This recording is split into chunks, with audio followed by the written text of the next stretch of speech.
লিখছেন, আমি একটি শীত প্রধান দেশে থাকি, এখানে মানুষ জুতা সহকারে নামাজ পড়ে। এবার ইসলাম কি বলে? জুতা যদি পবিত্র হয় তাহলে সেক্ষেত্রে সে জুতা নিয়ে নামাজ পড়তে কোনো অসুবিধা নেই। নবী করিম সাল্লাল্লাহু আলাইহি ওয়াসাল্লাম নিজে সালাত আদায় করেছেন, তার পায়ে জুতা ছিল এবং জুতা পবিত্র ছিল, এরকম বিভিন্ন হাদিস দ্বারা প্রমাণিত রয়েছে।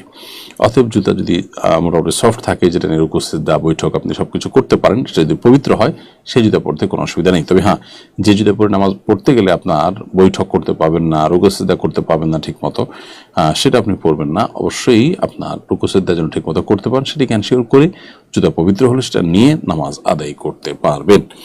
তবে আপনাকে উযু অবস্থায় থাকতে হবে অবশ্যই, অর্থাৎ উযু করে তারপর জুতা পরিধান করেছেন, অথবা উযু করে তারপরে মুজা পরে যথাযথ নিয়মে তারপরে আপনি পবিত্রতা অর্জন করে জুতা পরেছেন, তাহলে ওই জুতা সহ নামাজ পড়তে কোনো অসুবিধা নেই।